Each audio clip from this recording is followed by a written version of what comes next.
Greg here. Pains will travel. D for Life Fitness. We are currently in just outside of Fort Stockton. We're staying at the Hilltop RV Resort, and we'll do a full review on that. But today we're going into the Turn town. left onto I-10 Service Road. Today we're going into the town of Fort Stockton to check out what they have to offer.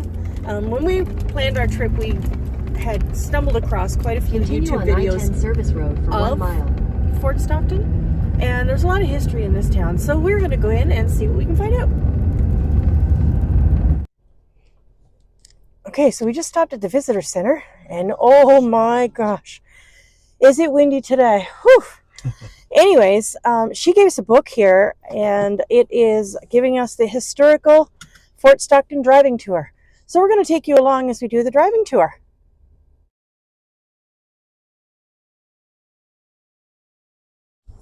So this visitor center is telling us here, the Fort Stockton Visitor Center is located in the original Kansas City, Mexico and Orient Railroad Depot, constructed in 1911.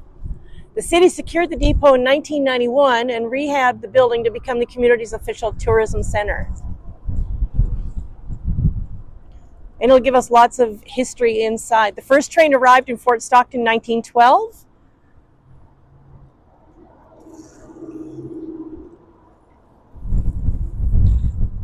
The 391-mile-long line is the only significant amount of rail owned by the state of Texas. There you go. There's an old railway.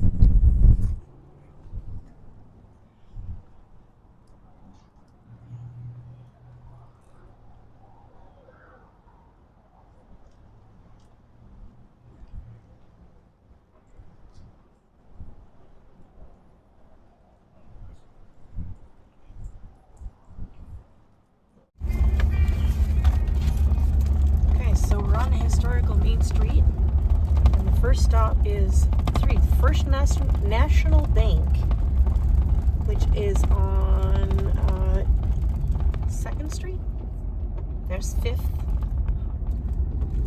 Some of the older buildings on the historical Main Street. 4th Street there. There's 4th. We're looking for 2nd. There's not a whole lot here. Not a lot of people going around today. Mind you, it's windy. I got to turn somewhere too? No. There's the Main Street. We should be coming up to the First National Bank. Oh! Right there. Pioneer Building.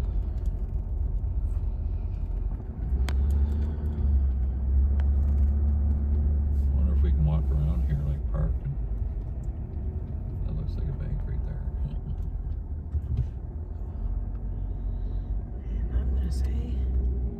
That's the First National Bank right there. There it is. First National Bank. You never took the book. Okay, here's stop 1. The First National Bank. On the historical Main Street of Fort Stockton.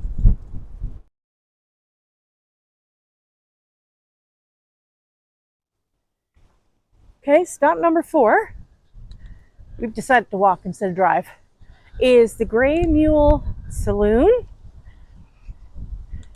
And let's see if it tells us any history on this sign. Gray Mule Saloon, part of Old Fort Stockton, built in 1880s. Hangout for cowboys and hotel guests, later a store and a post office.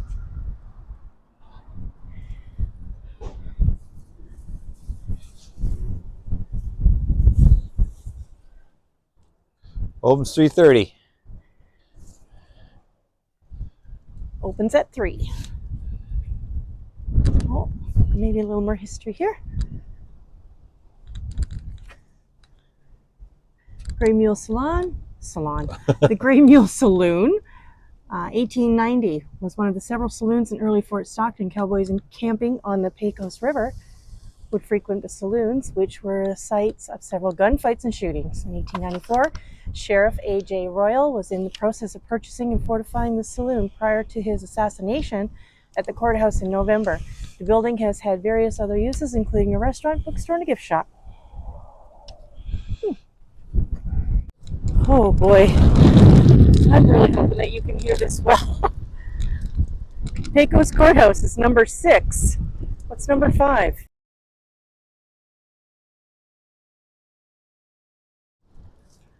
Okay, number 5 is Annie Riggs Museum. See what it's got to say about that.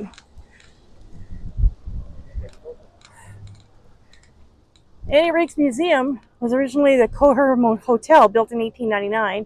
Annie Fraser Johnson Riggs purchased a hotel for $5,000 in 1904 and changed the name to the Riggs Hotel. She operated the business as a boarding house. The building is an excellent example of the territorial architectural built of adobe with Victorian wood trim and a wraparound porch. The Riggs family donated the building to the Fort Stockton Historical Society in 1955 for use as a museum. The Historical Society continues to operate the facility, housing exhibits featuring the history of Fort Stockton and surrounding area. We're going to see now if we can get in here. All right, so when you walk in the door, there's the front desk to pay. It was like $3 admission per adult. And you'll start with a picture of Annie Riggs.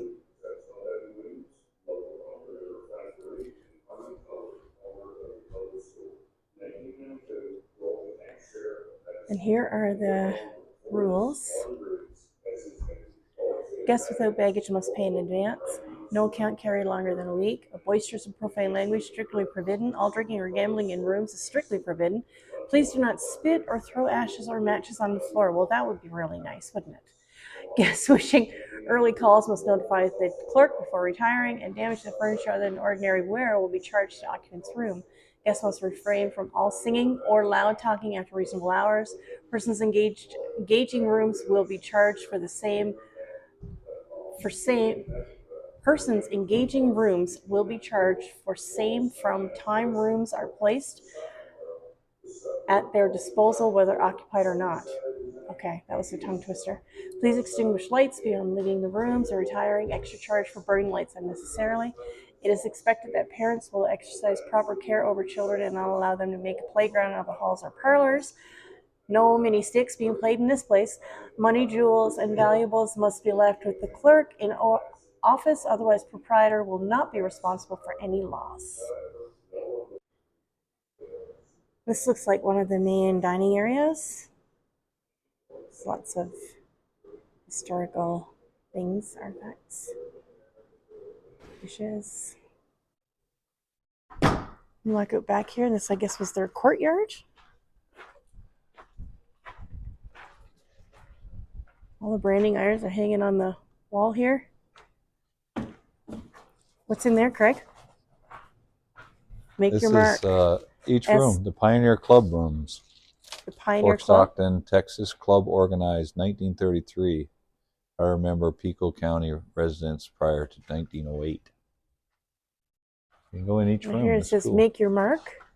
The rancher uses this brand to identify which livestock belongs to him. This brand is a unique registered with the county.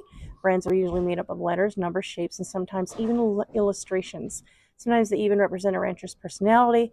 Barney Riggs' brand was a wine glass. No matter how complex, the brands are always meant to be easy to read, so there's no confusion about who owns the cattle. Okay, we're going into the Pioneer Club rooms. And there's a lot of history in here. The Mono, the Apache, Comanche, guarding the frontier, people of the Trans-Pecos. Town is born. Pioneer Club honoring the legacy of the pioneers. 14 women formed the Pioneer Club in Fort Stockton on November the 10th in 1933. They envisioned a women's social club designed to promote the pioneer spirit. Membership was limited to women living in Fort Stockton since 1908 or earlier and their descendants. The first Pioneer Club members included many of the town's founding and most influential families.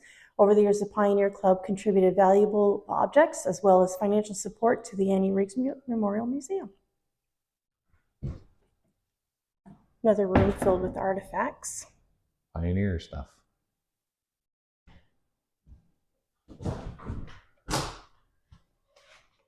It's a common theme, eh? Remember all the barbed wire? Where was that? The different barbed wire. We were in Tombstone. The courthouse is Tombstone. Yeah.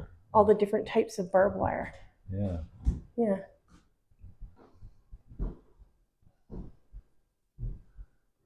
It's amazing how many there are, actually.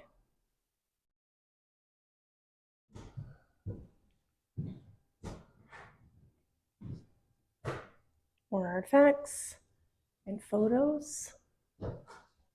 Family photos. Hey, the old phone booth. Can you close the door?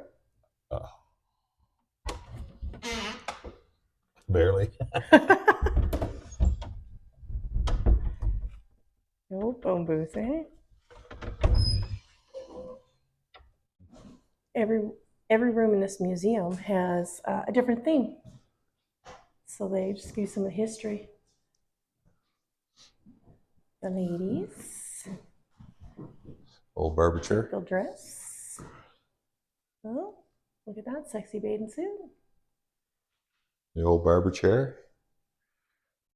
Looks like it. Yeah.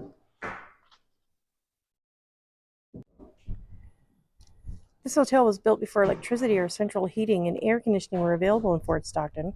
However, it does not mean that guests were uncomfortable.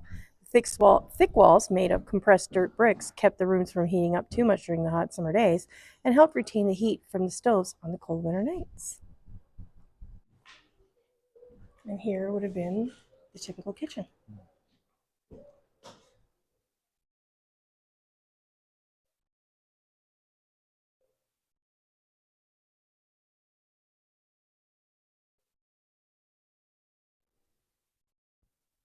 Fort Stockton icon Annie Riggs was a tough frontier woman who carved out the place for herself on her own terms.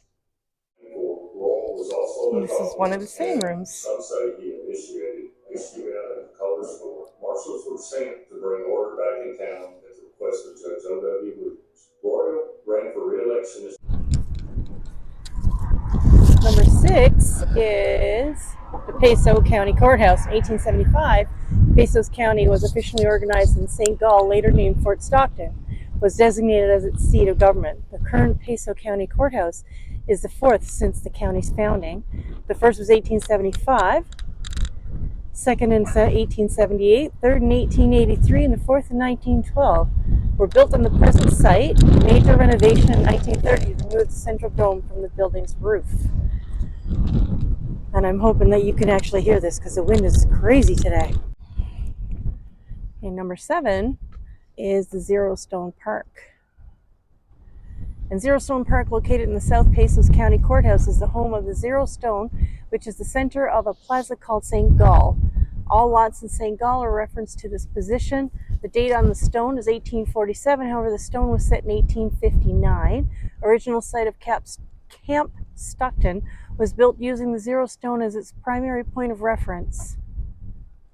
Zero Stone Park also holds four memorials, 3 for local veterans of World War I, World War II, and the Korean War, and the other one honoring Texas Confederate War veterans.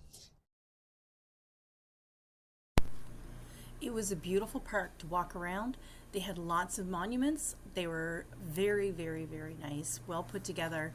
They really do honor their veterans in this town. It's so wonderful to see. It was a beautiful park to walk around. Definitely a thing to put on your bucket list. Inside. Number 8 is the St. Joseph's Catholic Church.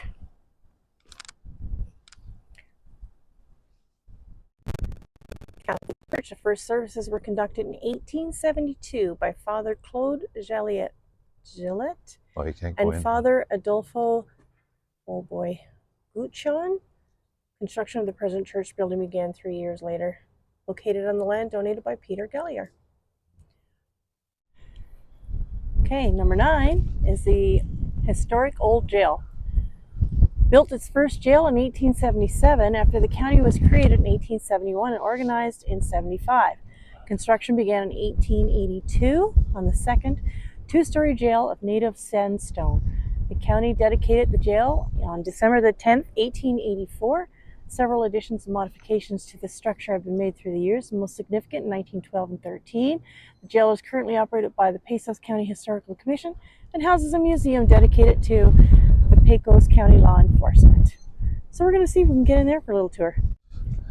Oldest house. Okay, this is number 10. It's the oldest house in Fort Stockton. One of Fort Stockton's earliest remaining homes, the oldest house, is believed to have been built in 1855 and 1860 to serve as quarters for Camp Stockton. J.D. Holiday, the U-shaped footprint on typical of adobe buildings of the period, as rooms were added over time. During the Civil War, the building served as a shelter for travelers and stagecoach passengers on the San Antonio El Paso trails. The Fort Stockton Historical Society now owns the building and is taking steps to preserve the current ruins. And it is in Ruins. ruins. It is in quite an array here. Yeah. It's really just hanging on by a thread. Not much to it, we don't know.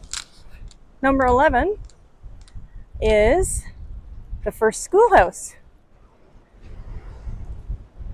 Let's see. First schoolhouse and Army Telegraph. An Army Telegraph, okay. Doesn't look like we can go in or anything, but there is a sign outside, so we're just going to go see what the sign says. First school in the area, 1883. Smaller structure served as first office for Army Telegraph Line, which arrived in 1876. Number For 12 sale. on the tour is Young Store, and it looks like it's no longer in commission. Actually, it looks like there's a for sale sign out front too. So probably not going to get inside it, but this is it. Number 12. 1876. Number 12, Young Store. Billy Young opened Young Store in 1876 and depicted it on the transom. The building housed an officers' club and had living quarters for laundress from the fort. The retired Sergeant Frederick William Young purchased the building, and the original construction date is not known. Young family lived in the store and operated it as a general store and saloon. Young founded the Diamond Y Ranch and was later elected county surveyor, postmaster, and in 1880, Peso County judge. Okay, number 14 is the Comanche Springs Pool and Pavilion. The pavilion was built in 1938 over the Big Chief Spring, the largest spring in the Comanche Springs system, and flowed 65 million gallons of water a day. The pool as it exists today was constructed in 1953 and serves as host to annual Fort Stockton's Water Carnival. The first Water Carnival was held in 1936. It is now an annual event observed the third weekend of July. The event continues a long tradition of community celebration, volunteerism, and entertainment. So that was what the pool looked like in 38. Now it is January and it's all locked up, so we can't get in there and tell you what it looks like today. Number 15 is the St. Stephen's Hovey School, Rollins Sibley House. So the St. Stephen's Church is the oldest Protestant churches in oldest Protestant churches west of the Pesos River. Originally the church was constructed in 1896. The Rolling Sibley House is a one-story L-plan adobe residence that was built on a portion of the Fort Hospital Foundation in 1905. And the school was established at the railway stop, named after the railway executive G.B. Hovey, alongside the Kansas City, Mexico and Oriental Railroad in 1913. There you go, and there's a picture of 80-year-old Ada Fuller Criswell, Hovey school teacher in 1914. An 80-year-old school teacher. Well, Bunks and all that, maybe it's... Number 16. And we made it to the historical fort in Stockton. Oh yeah, they got all... So it looks like there's 10 or 11 different places that we can visit here. The guardhouse, the barracks, the kitchen, then there's restrooms, 2 kitchens, 2 barracks, officers' quarters, a couple of those, and then a curator's office. So we're gonna check it out. Check it out. The door's open over there. Okay, so this is the guardhouse at the beginning, right at the top here. Looks like all the other buildings are down there. And we're gonna try to hit them all. Here we go.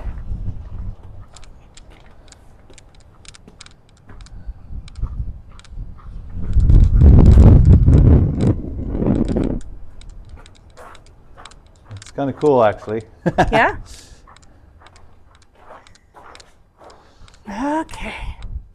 Oh, this would have been the guardhouse. Ooh. Oh, looks like a fireplace.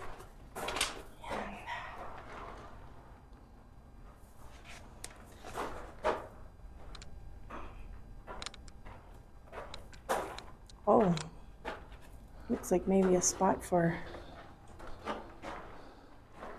Really? a cell of some sort. It looks like maybe you were held here. Looks like it, eh? All the hooks on the walls and stuff. Uh-huh. Are they And chaining that on? wraps it up for the guardhouse. Are they cha- Okay, looks like we're coming up onto Barracks 1 and Kitchen 1.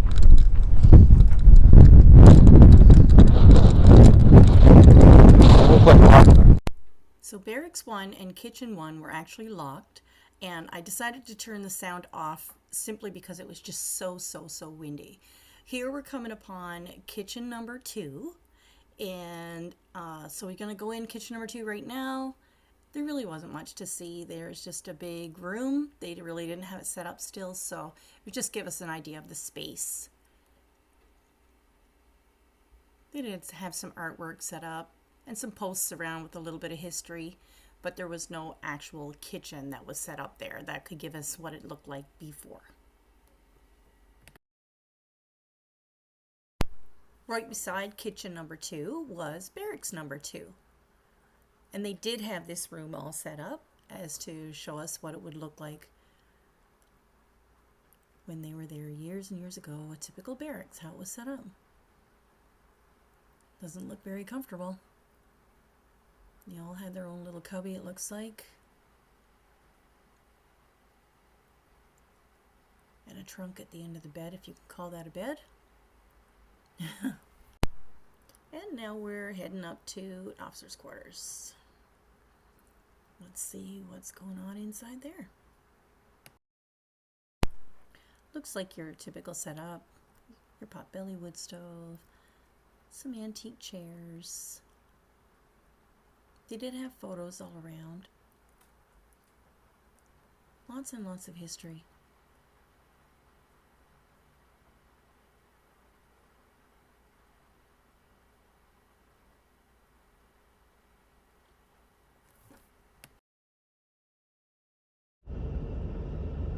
And number 17 is the historic Fort Stockton Cemetery.